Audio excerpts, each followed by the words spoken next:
তেহরানের প্রবল উত্তাপ ও আপোষহীন হুঙ্কারের সামনে অবশেষে হোয়াইট হাউস পুরোপুরি নতজানু হল। দীর্ঘদিনের রক্তচক্ষু, সামরিক আস্ফালন আর নিষেধাজ্ঞার পাহাড় ডিঙিয়ে শেষমেশ ইরানের প্রতিটি শর্ত মাথা নিচু করে মেনে নিতে বাধ্য হল মার্কিন প্রেসিডেন্ট ডোনাল্ড ট্রাম্প। আগামী ১৯ জুন সুইজারল্যান্ডের রাজধানী জেনেভায় এমন এক চুক্তির দলিলে আমেরিকা স্বাক্ষর করতে যাচ্ছে, যা মূলত তাদের ঐতিহাসিক আত্মসমর্পণেরই এক চূড়ান্ত রূপ।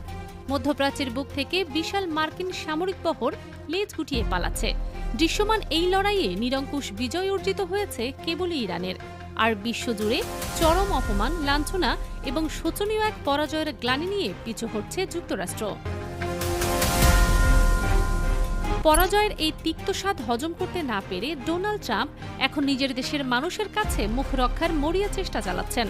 নিজের সামাজিক যোগাযোগ মাধ্যম ট্রুথ সোশ্যালে তিনি অত্যন্ত করুণভাবে এই চুক্তির ঘোষণা দিয়েছেন। ট্রাম্প সেখানে দাবি করেছেন তিনি নাকি ওই অঞ্চলে প্রকৃত শান্তি নিয়ে এসেছেন এবং অন্য সব প্রেসিডেন্ট যা করতে ব্যর্থ হয়েছেন তিনি তা সফলভাবে করেছেন। কিন্তু আসল সত্যটি হল তিনি ইরানের ভয়ে অতি গুরুত্বপূর্ণ হরমুজ প্রণালী থেকে যুক্তরাষ্ট্রের নৌ অবরোধ অবিলম্বে প্রত্যাহারের নির্দেশ দিতে বাধ্য হয়েছেন। ট্রাম্প নিজেই লিখেছেন, বিশ্বের সব জাহাজ যেন তাদের ইঞ্জিন চালু করে এবং তেলের প্রবাহ শুরু করে দেয়। অর্থাৎ যে অবরোধ দিয়ে আমেরিকা ইরানকে ভাতে মারতে চেয়েছিল, আজ নিজেদের অস্তিত্ব আর অর্থনীতি বাঁচাতে সেই অবরোধ তুলে নিয়ে তারা তেহরানের কাছে প্রাণ ভিক্ষা চাইছে। এই ঐতিহাসিক আত্মসমর্পণের মধ্যস্থতা করেছেন পাকিস্তানের প্রধানমন্ত্রী শাহবাজ শরীফ। তিনি অত্যন্ত আনন্দের সাথে ঘোষণা দিয়েছেন আমেরিকা এবং ইরানের মধ্যে একটি স্থায়ী সমঝোতা অর্জিত হয়েছে এবং লেবানন সহ সমস্ত ফ্রন্টে তাৎক্ষণিক সামরিক অভিযান বন্ধের সিদ্ধান্ত হয়েছে। কিন্তু চমকের আসল জায়গাটি হল ইরানের দিক থেকে আসা প্রতিক্রিয়া। পাকিস্তান এবং আমেরিকা যখন চুক্তি সম্পন্ন হওয়ার আনন্দে ভাসছে, তখন ইরানের রাষ্ট্রীয় সংবাদ মাধ্যম মেহের নিউজ এক ভয়ঙ্কর সত্য প্রকাশ করে আমেরিকার বুকে কাঁপুনি ধরিয়ে দিয়েছে। তেহরান স্পষ্ট জানিয়ে দিয়েছে, চুক্তির চূড়ান্ত ঘোষণা এখনও আসেনি। তারা আমেরিকার সামনে এমন ১৪টি কঠিন শর্ত ছুড়ে দিয়েছে যা শুনলে হোয়াইট হাউসের ভিত কেঁপে উঠবে। ইরানের বেঁধে দেয়া এই শর্তগুলো মূলত আমেরিকার জন্য এক চরম শাস্তির দলিল। তেহরান দাবি করেছে, লেবানন সহ সমস্ত রণাঙ্গনে আমেরিকাকে চিরস্থায়ী যুদ্ধবিরতি মেনে নিতে হবে। ইরানের অভ্যন্তরীণ বিষয়ে নাক গলানোর দুঃসাহস চিরতরে বন্ধ করতে হবে। আগামী ৩০ দিনের মধ্যে ইরানের বন্দরগুলো ঘিরে থাকা সমস্ত মার্কিন নৌ অবরোধ নিঃশর্তভাবে গুটিয়ে নিতে হবে এবং ইরানের মাটি থেকে মার্কিন বাহিনীর সম্পূর্ণ বিলুপ্তি ঘটাতে হবে। সবচেয়ে ভয়ঙ্কর শর্তটি হল, বিগত বছরগুলোতে আমেরিকা ইরানের যে অপরিসীম ক্ষতি করেছে তার ক্ষতিপূরণ হিসেবে যুক্তরাষ্ট্র এবং তার মিত্রদের অন্তত $৩০০ বিলিয়ন পুনর্গঠন তহবিল প্রদান করতে হবে। শুধু তাই নয়, ইরানের তেল ও জ্বালানির উপর থাকা সমস্ত বেআইনি নিষেধাজ্ঞা বাতিল করতে হবে এবং মধ্যপ্রাচ্যে নতুন করে কোনো মার্কিন সামরিক শক্তি বৃদ্ধি করা যাবে না। তেহরানের হুঙ্কার এখানেই শেষ নয়। মেহের নিউজ অত্যন্ত কড়া ভাষায় জানিয়েছেন, যতক্ষণ না আমেরিকা ইরানের জব্দ করা তহবিলের অর্ধেক টাকা নিঃশর্তভাবে ফেরত দিচ্ছে এবং নৌ অবরোধ তুলে নিচ্ছে, ততক্ষণ পর্যন্ত চূড়ান্ত সমঝোতার টেবিলে বসার কোনো সুযোগই নেই। অর্থাৎ আমেরিকাকে আগে তাদের অপরাধের প্রায়শ্চিত্ত করতে হবে, তারপর ইরান সিদ্ধান্ত নেবে তারা চুক্তিতে সই করবে কিনা। আর এই পুরো প্রক্রিয়াটি জাতিসংঘের নিরাপত্তা পরিষদের মাধ্যমে অনুমোদিত হতে হবে, যাতে আমেরিকা ভবিষ্যতে কোনো ছলচাতুরের আশ্রয় নিতে না পারে। এটি কোনো সাধারণ চুক্তি নয়, এটি পরাশক্তিকে বাধ্য করে নিজেদের অধিকার ছিনিয়ে আনার এক অনন্য নজির। আমেরিকার এই শোচনীয় পরাজয়ের দৃশ্য দেখে এখন সবচেয়ে বেশি আতঙ্কে ভুগছে ইসরায়েল। নেতানিয়াহুর ডানপন্থী এবং উগ্রবাদী সংবাদ মাধ্যমগুলো আজ রীতিমতো ডোনাল্ড ট্রাম্পের বিরুদ্ধে বিষোদগার শুরু করেছে। যে ট্রাম্প কয়েকদিন আগেও তাদের সবচেয়ে বড় ত্রাতা ছিলেন, আজ সেই ট্রাম্পের ওপর তারা চরম ক্ষুব্ধ। কারণ এই চুক্তির ফলে ইসরায়েল এখন লেবাননে তাদের বর্বর বোমাবর্ষণ বন্ধ করতে বাধ্য হচ্ছে। তাদের সামনে লেবানন থেকে সেনা সরিয়ে নেওয়া ছাড়া আর কোনো পথ খোলা নেই। ইসরায়েলের কট্টরপন্থীরা খুব ভালো করেই বুঝতে পারছে, ইরানের এই নিরঙ্কুশ বিজয় মানে তাদের নিজেদের অস্তিত্বের চূড়ান্ত বিনাশ। মধ্যপ্রাচ্যে ইসরায়েলের খবরদারি আজ চিরতরে শেষ হতে চলেছে।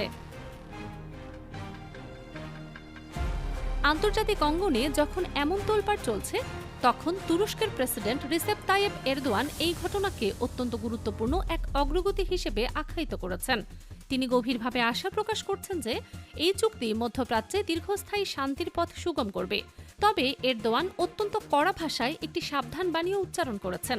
তিনি খুব ভালো করেই জানেন পরাজিত শক্তিরা, বিশেষ করে ইসরায়েল, ভেতরে ভেতরে কতটা ক্ষুব্ধ। তাই তিনি হুঁশিয়ারি দিয়ে বলেছেন, চুক্তি স্বাক্ষরের আগে এমন কোনো উস্কানি বা নাশকতামূলক পদক্ষেপ যেন কেউ না নেয় যা এই প্রক্রিয়াকে ধ্বংস করতে পারে। তুরস্ক স্পষ্ট জানিয়ে দিয়েছে তারা মধ্যপ্রাচ্যে একটি স্থায়ী শান্তির পক্ষে এবং যে কোনো চক্রান্তের বিরুদ্ধে কঠোর নজরদারি রাখবে। একটু পেছনে ফিরে তাকালেই দেখা যায় আমেরিকার এই পতনের শুরুটা হয়েছিল তাদের মিত্রদের হাত ধরেই। ইউরোপ থেকে আমেরিকা কার্যত নিজেদের গুটিয়ে নিয়ে পালাচ্ছে। ট্রাম্প প্রশাসন অত্যন্ত মরিয়া হয়ে হরমুজ প্রণালী খুলে দেওয়ার জন্য ইউরোপের কাছে সামরিক সাহায্য চেয়েছিল, কিন্তু অবিশ্বাস্য হলেও সত্য, আমেরিকার ডাকে কেউ পাত্তা দেয়নি। তেহরানের ক্রোধের আগুনে নিজেদের দেশ পোড়াতে ন্যাটোভুক্ত কোনো রাষ্ট্রই রাজি হয়নি। মিত্রদের এমন চরম প্রত্যাখ্যানের পরই ট্রাম্প প্রশাসন হতাশা ও ক্ষোভে চুক্তি করতে বাধ্য হয়। নিজেদের এই সামরিক ও কূটনৈতিক ব্যর্থতা ঢাকতে আমেরিকা এর আগে অত্যন্ত নোংরা একটি মিথ্যাচারের আশ্রয় নিয়েছিল। ওয়াশিংটন অভিযোগ তুলেছিল ইরান নাকি ড্রোন হামলা চালিয়ে ভারতের একটি জাহাজকে লক্ষ্যবস্তু বানিয়েছে।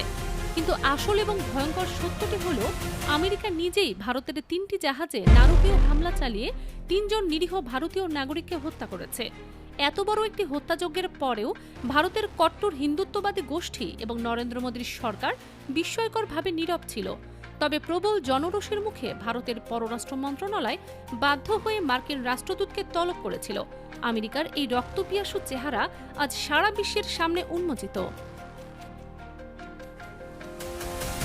যুদ্ধ যখন অনিবার্য মনে হচ্ছিল, তখন হোয়াইট হাউসের ভেতর এক ভয়ঙ্কর এবং ধ্বংসাত্মক পরিকল্পনা সাজানো হয়েছিল।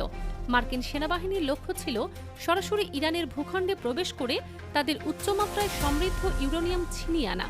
কিন্তু এই দুঃসাহসিক অভিযান পরিচালনার আগেই তারা উপলব্ধি করে ইরানের মাটিতে পা রাখলে তেহরানের দিক থেকে যে প্রলয়ঙ্করী পাল্টা আঘাত আসবে তা সামাল দেওয়ার ক্ষমতা আমেরিকার নেই।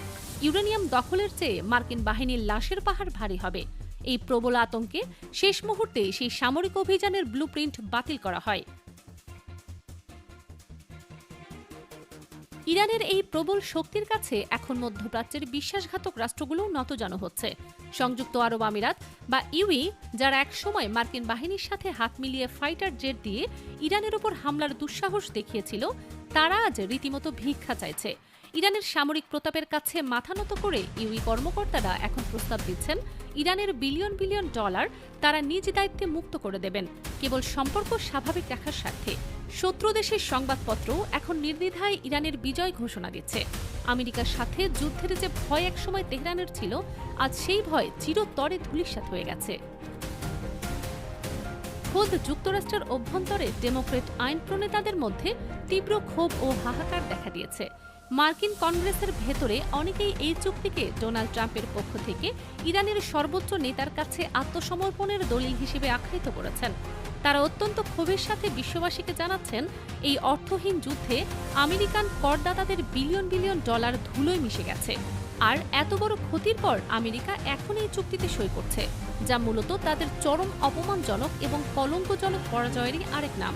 মধ্যপ্রাচ্যে এবং পুরো বিশ্বে একটি নতুন অধ্যায়ের সূচনা হলো, যেখানে আমেরিকার দম্ভ মাটিতে মিশে গেছে এবং ইরানের অবিসংবাদিত আধিপত্য চূড়ান্তভাবে প্রতিষ্ঠিত হয়েছে।